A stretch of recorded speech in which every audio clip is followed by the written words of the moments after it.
Okay, welcome to any of my returning viewers. For any of you who've never seen any of my videos before, I'm running a series where I'm going through all my gigs year by year, all the way back to 1993. So what I'll do, today's featuring in the year 1998. I'll take you through some of the events that happened in the world, some of the movie releases, some of the TV shows, some of the album releases, and then I'll go through the gigs that I went to. My name's Ricky, and welcome to my channel, Gig in 60 Seconds.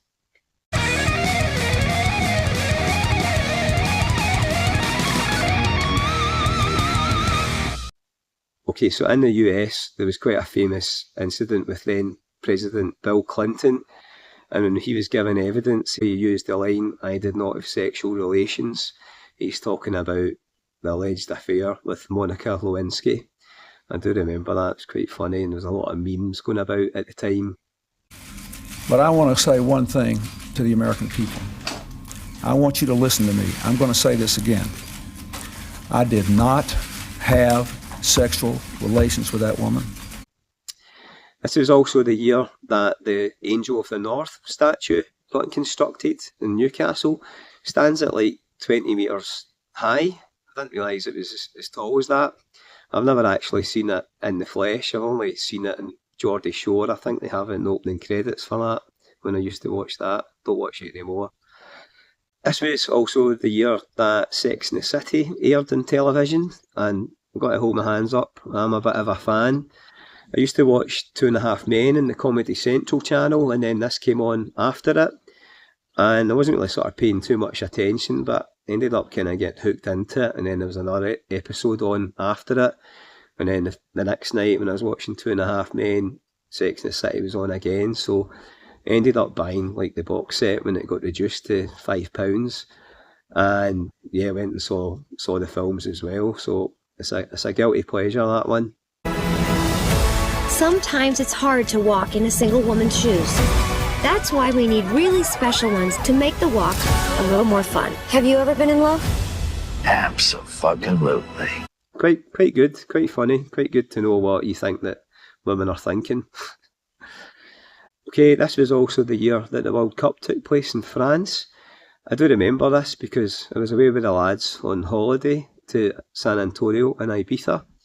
We went for 2 weeks. I was only 21 at the time, and my other mate was 21, and a couple of other guys were just like 19 or 20. So there's 5 of us away, and we were there for like the opening game when it was Scotland against Brazil, and Scotland, they'd equalised through a John Collins penalty. Collins against Taffarel. Vital for Scotland. And he finds the corner. Taffarel went the right way. But then gave away, I think it was a Tom Boyd own goal, and ended up losing 2-1. It's a lovely ball to Cafu from Dunga. Scotland in trouble. It's gone in off Tommy Boyd.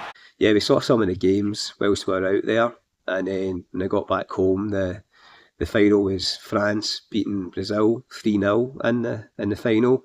I think it was 2-headed goals by Zinedine Zidane, and then a final goal from Emmanuel Petit. 20 forward. Zidane! Zidane again! The possibilities here. Vieira. Petit continues his run, which started from the back, and he scores! Okay, this was also the year that the Good Friday Agreement was signed by the British and Irish governments to try and keep the peace on the streets for a while. This was also the year that Google was founded. Now, I had to Google that to find that information out, but there you go. So we've been using that for 25 plus years. And lastly, sort of in the TV world, this was the year that Who Wants to Be a Millionaire first aired on UK shows. And this was really popular at first because nobody'd seen a game show playing for £1 million. I remember certainly watching like the first season or so of it. I always think it's quite funny when they've got the 4 answers and the contestant asked to take away 2 wrong answers, and Chris Tarrant's already asked them like, which ones do you think it could be? Like, don't say anything, they're just going to take away like the two that you know it's not, and leave you with the two that you're unsure between, so don't say anything. Have a look at question number 5 for 10,000. Here it comes. Punta Arenas, one of the world's most southerly cities, is in which country? Chile, South Africa, New Zealand, Australia. I'm not too sure, to be honest with you, but I've got a feeling it might be Chile. It sounds Spanishy. But then if you're thinking southerly cities, Australia's down the bottom, isn't it? I'm gonna have to go 50-50. I know you're gonna leave them too, but go on. 50-50, No, it's please, right. Chris. I know you don't believe me, it's completely random. Right, computer, take away 2 random wrong answers. Leave Rob the right answer and the one remaining wrong answer. I'm going Chile, Chris. Well, I'm sorry to hear that. Put a jumper on.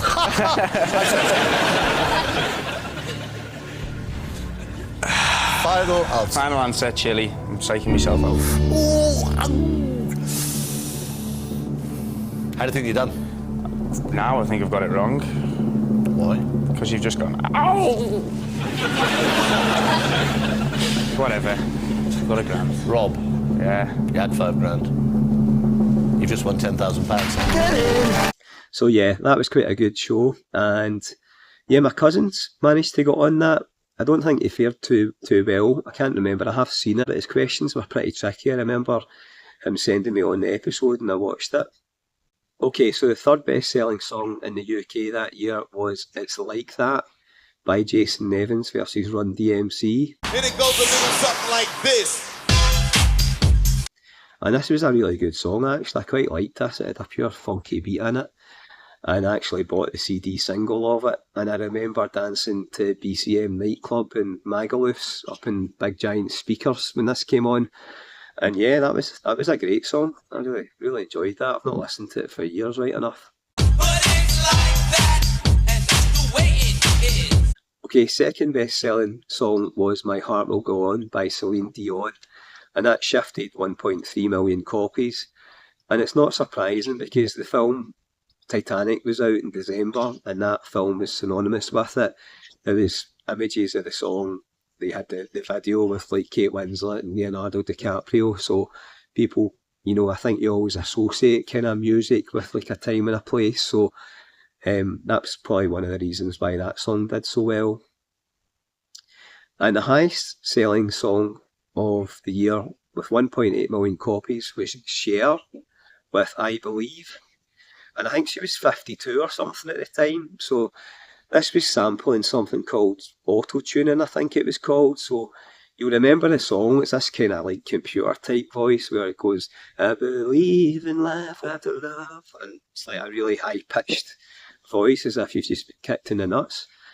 Yeah, I can't believe that those like songs are like over 25 years old. That's just crazy, man, crazy.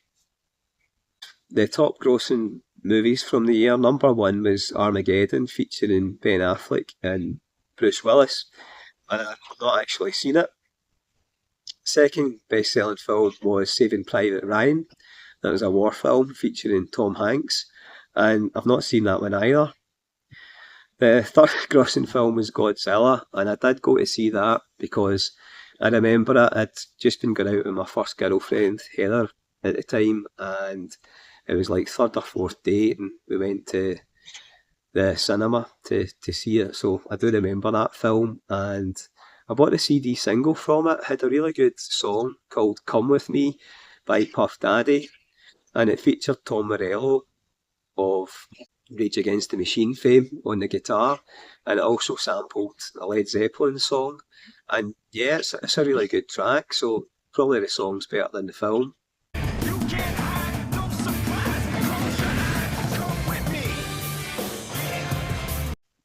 Okay, so some of the movies I actually remember more than the highest selling ones. One of them was called Small Soldiers, and this was a film based on like a couple of different toys. It was like the baddies, which were called Commando Elites, and they were like G.I. Joes, like, as it says, commandos. And the other ones, like the alien creature type things were called the Gorgonites, and they'd been a mix up with like these batteries put in them, and basically brought the toys to life. And the commando elites were trying to get to kill the Gorgonites, and I quite liked the film. I ended up buying the computer game of it for the PlayStation at the time, and I watched that a couple of times. Quite a good wee film. Okay, another film that I really liked from that year was The Truman Show, featuring Jim Carrey.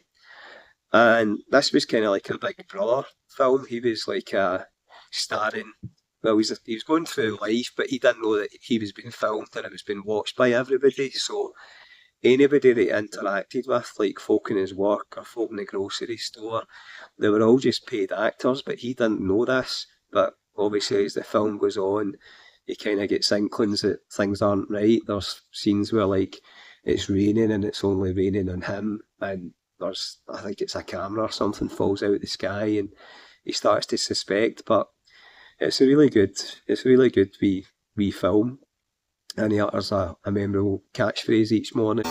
Good morning! Good morning. Oh, and in case I don't see you, good afternoon, good evening, and good night. So yeah, I enjoyed that. And the last film that I liked from that year was actually the fourth best-selling film, and that was Something About Mary, and this starred Ben Stiller and Cameron Diaz.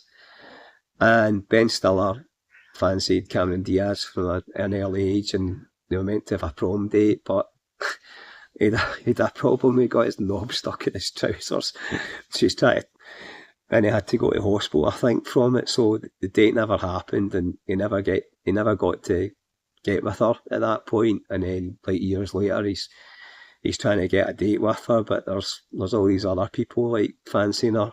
But anyway, you'll remember it because there's this memorable scene where he's getting ready for her coming over for a date, and he's knocking one out in the bathroom, and he doesn't know where it's gone, and he's looking for it, and then she comes to the door, and then she's like, "What's that in your ear?"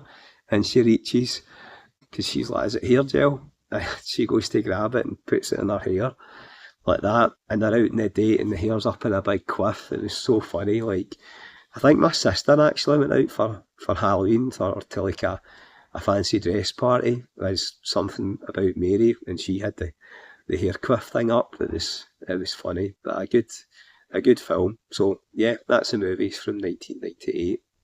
Okay, so the first album that I remember from this year was Iron Maiden with Virtual Living, and this obviously featured Blaze Bayley in vocals again. This was the second album featuring him. It had a good couple of songs on it, most notably Angel and the Gambler, which clocked in about 10 minutes. And from a Scottish point of view, The Clansman, which I think is an excellent song. And I enjoyed that in later years. I mean, they put that in the Rock and Rio album, and you got to hear that live. I think that's an excellent song. And I don't know why they don't bow down to Scottish audiences and play it when they come on tour, but they always sort of just stick to the same set list. But yeah, that was a good album. Another album from that year was System of a Down, with self-titled System of a Down album, and lots of wee short, snappy songs on it, such as Suggestions, War, and Sugar, and you'll know most of them. But yeah, a big fan of System of a Down, and really liked what they do. It's a bit different, you know, the sound to it. It's maybe an acquired taste, but I'm a big fan. Okay, so another memorable album I bought was Korn with Follow the Leader. A couple of tracks stand out on that for me, namely Got the Life and Freak on a Leash. I wouldn't say I'm like the biggest Korn fan, you know, I don't listen to them day by day or even month by month, but I've seen them at Download like several times, and I do think they put on a good show. But I did enjoy those two sort of tracks for it, really standouts from me. Okay, so the last album I'll mention from this year was Garage Inc. by Metallica, and this was their third album in as many years. Now this featured 27 songs on it. I think it was a double CD that it came as, and it was all basically B-sides and cover versions, taking inspiration from bands that they liked, such as Diamond Head. I think they did a really cover of Am I Evil, which I loved, and most notably from that album is maybe So What or So Effing What. I think they played that at the Barrowlands in '96 when I saw them. And maybe the most famous from that one is Whiskey in the Jar. I think it maybe also features Bob Seger Turn the Page on it, on this album. I can't remember, but that's a good cover version. If it's not on that, check it out as well. Right, so now to the gigs. We've got a few to go through. So the first one I went to was a band called Planet Fuse, and it was only £3. It was a venue, Strawberry Fields, which I think has been many things. It's in Oswald Street in Glasgow. I think it might be Ivory Blacks now, as it's called. But anyway, I went with a girl, Andrea, who I was working with at the time. She had a pal that managed this band, and she said how they were going to be the next big thing. And we went along to watch it, and they were all right from memory. I think I ended up buying their CD, but I don't think anything happened from them. I've never heard of them since. Planet Fuse, I need to Google it. Okay, next gig for me was Coolio. And this was at the Glasgow Pavilion, and it was only £12.50. Now, I thought this was a weird choice of venue. I've only ever been to the Glasgow Pavilion to see Peter Powers, a hypnotist show, or pantomimes at Christmas time. It was odd choice of venue. I don't know why they didn't do the Barrowlands. Maybe couldn't get it, but that would have worked out better. I remember we were in the sort of downstairs bit, and I think most of us were up standing during it when he was performing. I mean, I'll be honest, I went with Andrea from work again, and the only songs I really knew were See You When You Get There, and the most famous one, probably Gangster's Paradise. So, yeah, I think it even had like an interval in the middle of the show. I might be making that up, but yeah, I just remember those two songs, and that's about it. Never ever seen them again. And yeah, I think we just went because we were a bit curious. Okay, so the next gig for me was Republica at the Garage, and this was part of their Speed Ballads tour. Now, I'm not going to lie, right? The main reason that myself and my mate Jason went to this was we liked the Ready to Go song and Drop Dead Gorgeous, and obviously they had a singer called Saffron. She would have been 30 at the time, and we thought she was pretty hot. I'm sure she had like red hair or dyed ginger hair at the time. And yes, there was some good wee tracks on it. I remember like jumping about on stage, like lots of energy. So we went to that. We thought she was pretty hot, and that was about the main kind of reason for going. And I've never seen them again since, and don't quite know what happened to them. I think they disbanded and then get back together like years later. Okay, next up is Iron Maiden plus special guest Dirty Deeds at the Barrowlands. And I'm mentioning the Dirty Deeds bit because, wow, they blew me away. They were the support act, and to be honest, it was just like another Iron Maiden. I thought they were brilliant. I remember going home buzzing thinking they're really good, and I ended up going out and buying an album called Danger of Infection. It had a good couple of songs. One of the ones I remember, I think it was track 5, was Promised Land, and there's loads of like good guitar solos in it, and the singer's voice as well is pretty good. Now, I'm on Amazon Music, and sadly I can't find it on there, but if you Google it on YouTube, like the album's there, and I'd urge you to give it a listen because I think they're a really, really good band. I don't think much came of them, like in later years. Anytime I try and Google Dirty Deeds, it just comes up with like the AC/DC because of the Dirty Deeds Done Dirt Cheap. God, try saying that after a few pints. Okay, so to the main event itself, it was obviously there for Iron Maiden as part of their Virtual 11 tour, and this had Blaze Bayley on vocals. Now, I was trying to find footage of this, and I can't find video footage. However, there's an audio recording on YouTube, and I'll drop the link in the comments because it has 5 or 6 songs, and it actually sounds really good on it. And I was surprised. This shows you, if you do listen to it, a lot of the songs are sort of played at a bit of a faster tempo. So you've got Sign of the Cross, which they did, which is like 13 minutes long, and also Angel and the Gambler, which is about 10 minutes long, and they're played at a faster tempo, and they sound really good. So I'll put the set list up here for this gig. They played 19 songs, which, given the length of the songs that Iron Maiden have, they must have played for like 2 hours or 2.25 hours or something like that. So it was obviously getting your money's worth on it. And I do think Blaze Bayley, although he's not the strongest singer, I think he was like a good showman. I mean, he was giving it, trying to get the crowd right into it. Lots of fist pumping and different things like that. And yeah, I didn't mind that era, but don't get me wrong, I was glad when Bruce like rejoined. But yeah, a good gig, and I think that was the third time that I'd seen Iron Maiden after 93 and 95. Okay, the next gig I went to was Space at the Barrowlands. And you can see I'm a wee bit experimental this year with some of the bands that I've been to.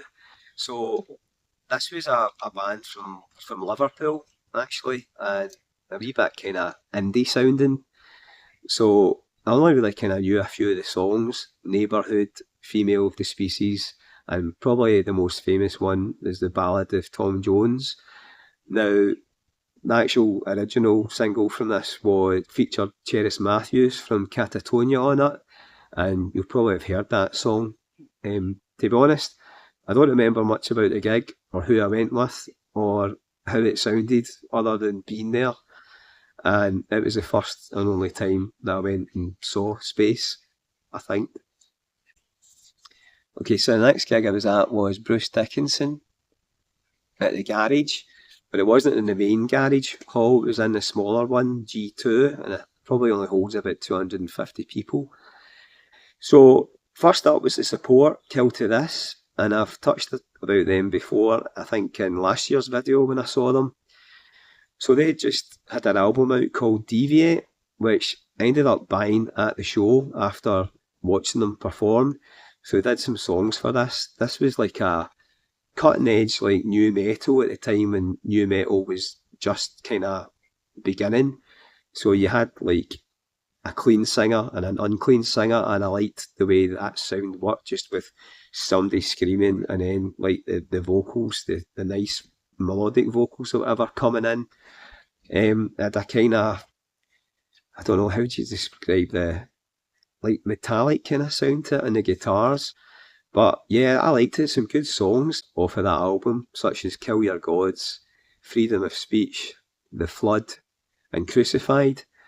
And yeah, I really liked them, and it set the gig up for a good night. As I say, I went out and bought the album in between before like Bruce coming on. Okay, so now to the main man himself, Bruce. So this was part of his Chemical Wedding tour. So I was keen to go and see him, obviously having left Iron Maiden for a few years. This was the first chance for me that I got to go and see him. And I'll be honest, I didn't really know much of his like solo stuff. I was there to hear what it was like and hoping that he'd play some Iron Maiden songs. So most notably for the night from me was the fact that he played 2 Minutes to Midnight, Flight of Icarus, and had a cracking rendition of Power Slave. So yeah, that was a good gig, and probably could have done it in the main garage bit. I'm not quite sure why it was such a small venue that he'd been booked to. Okay, the last gig for me was Bjorn again at the Barrowlands. And obviously, as you can guess from the name, it was an ABBA tribute. Yes, I don't mind a bit of ABBA. Who doesn't like a bit of ABBA? A bit of Mamma Mia, Waterloo, Dancing Queen, etc. Yeah, I went to this. I'm pretty sure I went with Andrea and maybe Vicky from the bank. And lots of people were all dressed up for this, just having a good time.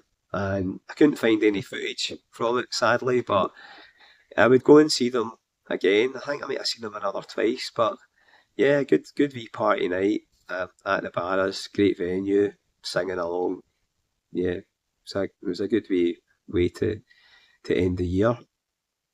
Okay, so Thanks for watching. If any of you were at any of these gigs that I attended, or if you saw any of these bands or artists on the respective UK or European tour, then let me know in the comments what your memories of these were.